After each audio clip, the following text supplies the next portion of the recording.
血云，家主怎么办？是星河让你来的吗？来了，你也跟我们回青羽世家吧。这破地方，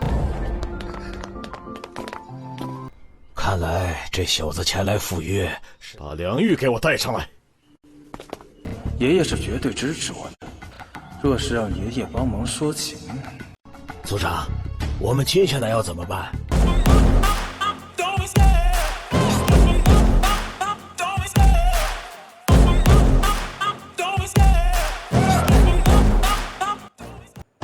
？Hai kaum rebahaners, pelajares ya pokoknya semua yang ngeres-ngeres. By the way, apa kabar kalian semua? Apakah wifi tetangga masih aman? Jika masih aman, silakan kalian berbaring nikmatin filmnya sambil ditemani kopi dan sebatang kayu surgawi. Di video kali ini, gua akan melanjutkan Donghua yang berjudul Singwu Senju Season 2 Part 5. Oke, tanpa banyak bacot, kita langsung saja masuk ke isi ceritanya. Film diawali terlihatnya Ye Xinghe khawatir karena dengan tingkat kultivasinya sekarang sangat tidak mungkin untuk mengalahkan praktisi naga rana surgawi tingkat 6. Akan tetapi keterampilan penghancur naga surgawi membuat kekuatannya meningkat beberapa kali dalam sekejap. Di situ keluarga Anyu akan memulai formasi roh pembunuh dan mereka akan berada dalam bahaya.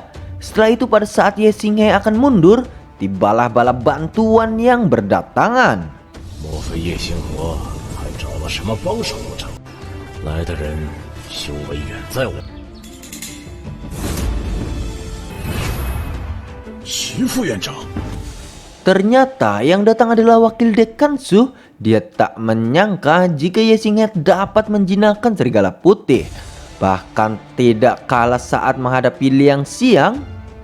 Hari ketika Ye Xinghe meninggalkan Akademi Tianxing, dia hanya berada di ranah surgawi tingkat 3. Dan sekarang basis kultivasinya sudah cukup untuk melawan 3 praktisi api ranah surgawi tingkat 7.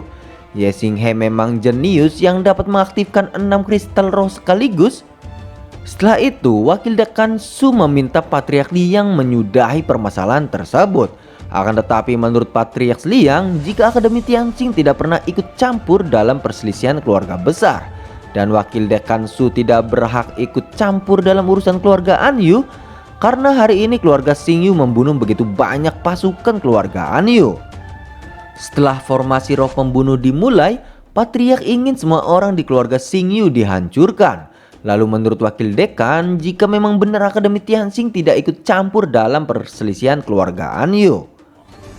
有点特殊，不愧是天星学院的副院长。哦，特殊？梁相竟然会这么问？难道梁玉没有告诉过他吗？ Setelah itu, wakil dekan Su memberitahu jika Ye Xinghe adalah muridnya. Jika Ye Xinghe dalam masalah, maka dia sudah sepatutnya untuk membantu Ye Xinghe.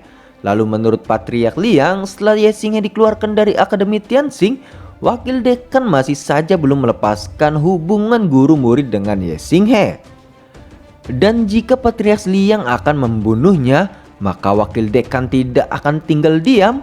Wakil dekan pun meminta Patriark Liang memandang dirinya sebagai wakil dekan dan menyudahi permasalahannya. Patriark Liang pun khawatir jika berhadapan dengan wakil dekan karena dia mengeluarkan semua tekanan kuat dari seluruh tubuhnya. Jelas-jelas sedang mengancam keluarga Anyu. Akhirnya Patriark Liang pun khawatir karena Ye Xinghe tiba-tiba mendapat bantuan dari pendekar kuat. Dan jika melepaskan Ye Xinghe, maka di masa depan Ye Xinghe akan lebih mengancam keluarga Anyu. Dan jika mengaktifkan formasi roh pembunuh dan membunuh wakil dekan Su, maka situasinya akan jauh lebih buruk. 被这小子算计了，他早就请了徐副院长，只对底下的人下手，是在拖延时间。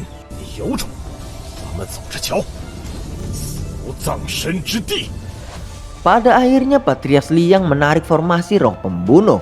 Karena jika keluarga Anyu benar-benar mengaktifkan formasi roh pembunuh, maka akan jadi masalah besar. Untung saja keluarga Anyu tak akan berani menyatakan perang dengan Akademi Tianxing. 血云， Lanjut cerita, An Suyun datang bersama pengawalnya. Pasti bukan karena tindakan keluarga Tian Heng. Dia bertindak gegabah dapat menyebabkan perang antara dua keluarga besar.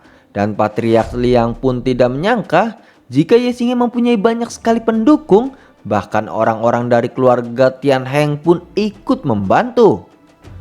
Terlihat Ye Xinghe tidak akan melawan keluarga An Yu. Ternyata dia hanya ingin menguji kekuatan keluarga An Yu. Setelah itu Ye Xinghe akan menyampaikan beberapa hal pada keluarga An Yu. Dan keluarga Xing Yu tidak akan lagi di bawah kekuasaan keluarga An Yu.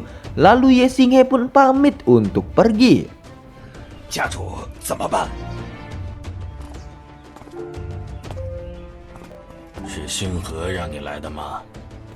Ternyata An Suyun bertindak sendiri tanpa diundang Ye Xinghe. Menurut wakil dekan, jika An Suyun tidak perlu khawatir karena Ye Xinghe sudah banyak sekali pengawal. Dan Xia Yuning tidak menyangka jika bisa bertemu An Suyun di keluarga An Yu. Setelah itu dia mengajak An Suyun untuk ikut bersama menuju keluarga Xing Yu. 你也跟我们回青羽世家吧，这破地方。 看来这小子前来赴约，把梁玉给我带上来。 Lanjut cerita, Liang Yu ditangkap oleh Patriark Liang. Dia khawatir jika hubungannya dengan Ye Xinghe diketahui. Dan benar saja Patriark menanyakan terkait Ye Xinghe murid dari wakil dekan Su. Dan Liang Yu tidak melaporkannya pada Patriark. Lalu menurut Liang Yu, jika Ye Xinghe telah dikeluarkan dari Akademi Tianxing, dan dia berpikir jika wakil dekan Su sudah memutuskan hubungan dengan Ye Xinghe. Sejak Ye Xinghe dikeluarkan dari Akademi Tianxing, dia hanya melihatnya sekali saat di kota Lanli. Setelah itu dia menghancurkan beberapa saudaranya. Liang Yu sudah tidak pernah melihat Ye Xinghe. Terlihat Patriark Liang kecewa karena Liang Yu sebagai bagian dari keluarga An Yu tidak melaporkan Ye Xinghe. Lalu Patriark Liang mengancam jika Liang Yu berhubungan dengan Ye Xinghe, maka dia akan menghancurkan masa depannya. Ternyata An Suyun datang karena menerima surat dari Liang Yu. Untung saja dia tidak meninggalkan jejak sedikit pun. Dan Patriark Liang tidak akan berani berbuat apapun padanya. Lalu di masa depan dia tak akan berani berharap kalau posisi Patriark akan jatuh di tangannya. Akan tetapi sebagai cucu dari tetua tertinggi, dia masih berharap untuk menjabat sebagai Patriark. 爷爷是绝对支持我的。若是让爷爷帮忙说情， 族长，我们接下来要怎么办？ Setelah itu Patriark akan mundur terlebih dahulu. Karena Ye Xinghe mempunyai iblis serigala putih, jadi mereka tidak bisa bertindak seenaknya. Dan penguasa kota adalah kakek Xia Yuning. Oleh karena itu kekuatan mansion penguasa kota juga tidak dapat dia gunakan. Lalu salah satu tetua memberitahu jika pangeran ke-9 sangat mencintai tuan putri istana kota utara, yaitu Xia Yuning. Karena Xia Yuning begitu dekat dengan Ye Xinghe, jika berita tersebut sampai ke telinga pangeran ke-9, maka Ye Xinghe sama sekali tidak punya kesempatan untuk hidup. 毕竟那位可是大周帝国的找人去办。是家主。 Xin berpindah pada Ye Xinghe. Wakil dekan Su tidak menyangka jika kekuatan Ye Xinghe meningkat begitu cepat. Tampaknya hampir mencapai roh surgawi tingkat 6. Setelah itu wakil dekan Su harus memperingati Ye Xinghe jika keluarga An Yu jauh lebih sulit dihadapi dari yang dia bayangkan. Menurut wakil dekan, jika ada banyak keluarga kuat di Kekaisaran Zhou, dan keluarga Xing Yu adalah afiliasi dari keluarga An Yu, sedangkan keluarga An Yu merupakan afiliasi dari keluarga kuat. Jika Ye Xinghe benar-benar memojokkan keluarga An Yu, takutnya akan menyebabkan banyak masalah. Setelah itu Ye Xinghe tidak menyangka jika keluarga An Yu bisa tunduk pada keluarga kuat di benua Zhou. Terlihat Ye Xinghe tidak berniat memprovokasi keluarga An Yu. Akan tetapi mereka telah berulang kali coba menghancurkan keluarganya. Dia harus bersiap menghadapinya meskipun dia tahu itu sangat berbahaya. Karena Ye Xinghe harus melindungi semua keluarga klannya. Lalu wakil dekan Su sangat bangga pada Ye Xinghe. Maka dari itu dia memutuskan untuk ikut campur dalam permasalahannya. Dan mengenai keluarga utama di balik keluarga An Yu, mereka bukan tandingan untuk keluarga Xing Yu. 是先保住家族。 Setelah itu, beberapa keluarga pamit undur diri. Mereka sangat beruntung karena berkat kebaikan Ye Xinghe, keluarganya tidak jadi musnah.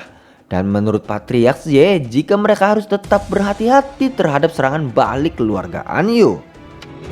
诸位冒死同叶氏一起对抗暗，铭记在心，以防暗月世家报复。就此别过，后会有期。 Lanjut cerita, Wakil Dekan menanyakan tingkat kekuatan Ye Xinghe. Benar saja, kemungkinan kekuatannya sudah mencapai roh surgawi tingkat 6. Akan tetapi sebelumnya dia sudah bisa mengalahkan praktisi puncak rana surgawi tingkat 5 sendirian. Kemudian basis kultivasinya mengalami beberapa peningkatan. 你丹田之中 说来奇怪，这些星光又重新凝聚成了一点。不过，好在实力 重新汇聚为一点。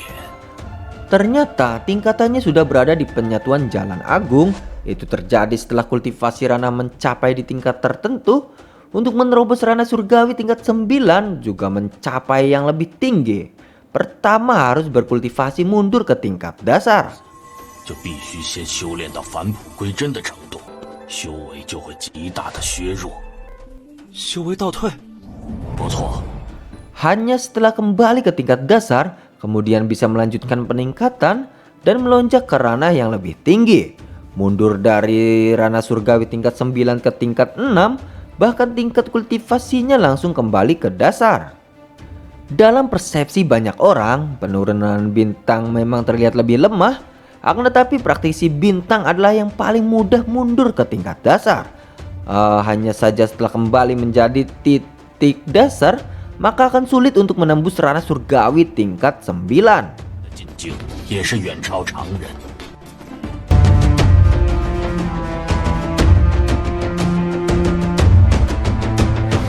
Dan cerita pun bersambung. Pada teman-teman, jangan lewatkan akan ada cerita selanjutnya. Terima kasih, see you and bye-bye.